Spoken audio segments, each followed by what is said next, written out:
Selamat siang, berjumpa kembali dengan saya Gunadi. Hari ini kita akan membahas metabolisme.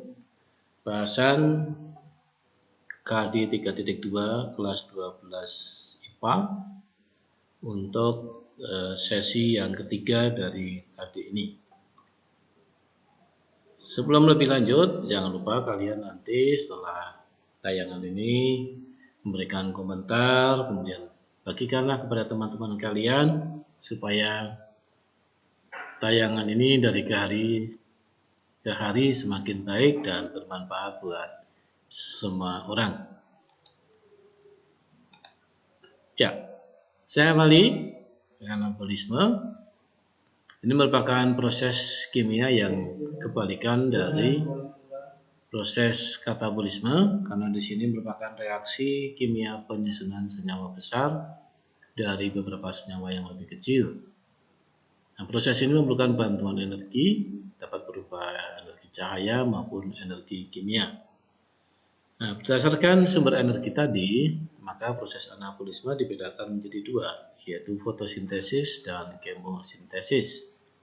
Untuk kemosintesis nanti ada beberapa contoh. Ini saya tampilkan 3, yaitu sintesis nitrat, sintesis lemah, dan sintesis protein.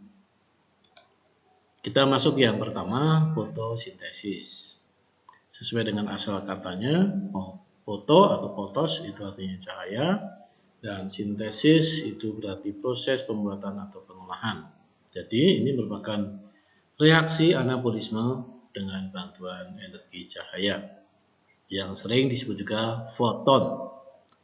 Organismenya dikategorikan sebagai organisme autotrof, ya, dan syaratnya organisme tersebut bisa fotoautotrof kalau dia mempunyai pigmen fotosintesis yang kita kenal di sini ada 2, yaitu kromoplas untuk pigmen atau plastida yang berwarna selain hijau, dan kloroplas untuk plastida yang berwarna hijau. Di sini saya tampilkan kromoplas atau plastida yang tidak hijau. Kita bisa temukan pada beberapa jenis tanaman. Pada kelompok tumbuhan tinggi paling populer itu ada uring, ya, Cordia variegatum. Kemudian juga saat ini sedang populer aglonema dengan warna daun yang selain hijau. Dan pigmen ini juga banyak ditemukan pada tumbuhan tingkat rendah yang kita sebut dengan algae atau ganggang. Ini yang masuk kelompok protista mirip tumbuhan. Ya. Di sini contohnya ada Phycoerythrine berwarna merah, Phycocyanin berwarna biru, Xanthophyll dan Caroten. Yang kedua, kloroplas. Ini yang mungkin sudah populer, kalian sering menyebutnya sebagai klorofil. Sebetulnya ada perbedaan antara klorofil dengan kloroplas. Ya, gambar di sini tampilkan adalah struktur kloroplas. Ya, mempunyai membran 2, membran luar, membran dalam. Kemudian di antaranya ada ruang antar membran. Ya, di sini dikatakan intermembran space. Kemudian di dalamnya, dalam rongga ruangan itu terdapat tumpukan material berbentuk seperti koin. Ya, setiap koinnya itu kita namakan sebagai tilakoid. Sedangkan satu tumpukan itu kita namakan dengan granum. Nah, di dalam tilakoid ini terdapat lumen atau rongga lagi yang berisi butir-butir hijau daun yang disebut sebagai klorofil. Ya. Nah, kemudian ada ruangan antara yang ditempati oleh tumpukan tilakoid tadi yang kita namakan stroma. Ya, ruang kosong. Sedangkan tumpukan tilakoidnya kita namakan dengan granum atau grana kalau jumlah banyak. Antar grana dihubungkan oleh lapisan, ya, lembaran-lembaran yang kita namakan lamela. Inilah struktur dari kloroplas, ya. Di sebelah kiri itu ada gambar butir-butir kloroplas yang diamati di bawah mikroskop. Dan sel tumbuhannya terlihat di situ, bentuk dasar sel itu adalah segi 6. Ya, unsur berikutnya yang berperan dalam proses fotosintesis itu adalah cahaya, ya, sebagai gelombang elektromagnetik. Cahaya yang berperan pada proses fotosintesis hanya cahaya tampak saja, dan itu pun kemampuan dalam fotosintesisnya nanti tidak sama.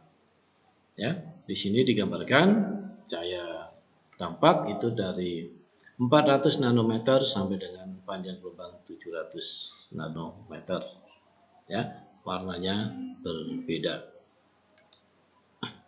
Ya, tahapan fotosintesis. Tahapan fotosintesis itu dibagi menjadi dua, reaksi terang atau fotolisis dan reaksi gelap, disebut juga fiksasi CO2 atau siklus Calvin-Benson, sesuai dengan orang yang menemukan peristiwa ini. Kita lihat yang pertama, reaksi terang atau fotolisis. Ini disebut reaksi terang karena memerlukan cahaya, tidak harus cahaya matahari, dan disebut fotolisis karena dia lisis atau menguraikan air. Tempatnya adalah di dalam grana atau tilakoid, ya, yang ada pada kloroplas. Kemudian pusat reaksi dari reaksi terang ini dinamakan fotosistem dan diberikan nama berdasarkan cahaya yang diterimanya. Fotosistem 1 itu P700, artinya dia menangkap cahaya dengan panjang gelombang 700 nanometer. Dan yang kedua adalah fotosistem 680. Struktur dari kloroplas tadi sudah saya jelaskan, ini sengaja saya tayangkan lagi. Jadi tempatnya adalah di bagian ini, tumpukan-tumpukan ini ya, nanti terjadi proses fotosintesis. Nah, fotolisis itu dibedakan jadi dua macam, yaitu reaksi fotofosforilasi non-siklik dan yang siklik. Ya. Nah, tapi dari kedua peristiwa tadi, ujungnya adalah akan memecah air, menghasilkan dua ion hidrogen, 2 elektron dan setengah molekul oksigen atau O2 dari setiap molekul airnya. Di sini energi cahaya terlibat pada dua reaksi itu, ya. Nah, energi cahaya itu dinamakan foton, ya. Itu adalah reaksi terang. Kemudian reaksi gelap disebut juga dengan siklus Calvin-Benson. Nah, ini ada 3 macam tahapan. Yang pertama fiksasi, kedua reduksi, ketiga regenerasi. Tempat kejadiannya ada di bagian kosong yang kita sebut dengan stroma. Sebetulnya tidak kosong karena di situ terisi oleh cairan intraseluler. Nah, 3 tahapan ini terjadi secara siklik, maka dikatakan siklus. Nah, ini CO2 akan masuk, 6 molekul CO2 ditangkap oleh RUBP, rebulosa bifosfat. Di sini 5 atom C, kemudian dengan menangkap 6 atom C, dia menjadi PGA, ya, phosphoglyceraldehyde, ya, propylglycerol. Ini ada 12, ya, masing-masing 3 atom C. Kemudian masuk ATP sebagai sumber energi, ya. Dia kemudian akan melepaskan ion hidrogen, kemudian menjadi fosfoglycerol.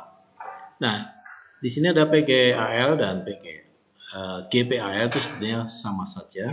Dua molekulnya akan membentuk glukosa, sedangkan 10 akan kembali diregenerasi menjadi ribulosa bifosfat. Ini siklus terus berulang seperti itu, ya. Jadi tadi di depan di reaksi terang kalian sudah tahu dihasilkan oksigen, dan di reaksi gelap ini dihasilkan glukosanya. Ya. Nah, sekarang muncul mungkin pertanyaan, bagaimana proses dari glukosa bisa berubah menjadi maltosa, maltosa bisa berubah menjadi amilum. Nah, ini contohnya. Dari dua glukosa akan bergabung dengan enzim maltose dengan melepaskan satu air, hasilnya adalah maltosa. Kemudian nanti akan bergabung lagi dan seterusnya, dibantu oleh enzim dan melepaskan air. Nah, kemudian proses kemosintesis di sini ada yang pertama adalah nitrifikasi atau sintesis nitrat dilakukan oleh bakteri Nitrosomonas dan Nitrosococcus. Ya, nitritasinya bahannya adalah amoniak. Amoniak ini bisa berasal dari pembusukan hewan atau bongkaran gugus amina dari asam amino. Atau juga kalau kalian habis buang air kecil itu juga ada amoniaknya. Hasilnya adalah asam nitrit, maka dinamakan nitritasi. Kemudian terjadi secara aerob. Tahap selanjutnya adalah nitrit diubah menjadi nitrat dengan tambahan oksigen, bakterinya nitrobakter, dan reaksinya nitratasi. Kalau digabungkan menjadi nitrifikasi. Kemudian kemosintesis yang kedua adalah sintesis lemak. Di sini gliserol 3 gugus hidroksi bereaksi dengan 3 asam lemak, di sini bukan asam stearat, akan menghasilkan 1 senyawa lemak dan melepaskan 3 air. Enzimnya lipase. Yang ketiga adalah sintesis protein. Nah, sintesis protein ini ya melibatkan asam amino dan urutan asam aminonya nanti ditentukan oleh gen. Materi ini akan diperjelas lagi nanti ketika membahas genetika molekuler. Ya, di sana ada topik sintesis protein. Sebagai gambaran saja, di sini digambarkan 2 buah asam amino ya yang berikatan menghasilkan dipeptida dan melepaskan 1 air yang berwarna biru. Di sini yang akan lepas digambarkan juga berwarna biru. Ya, inilah kira-kira peristiwa anabolisme yang terjadi dalam tubuh makhluk hidup.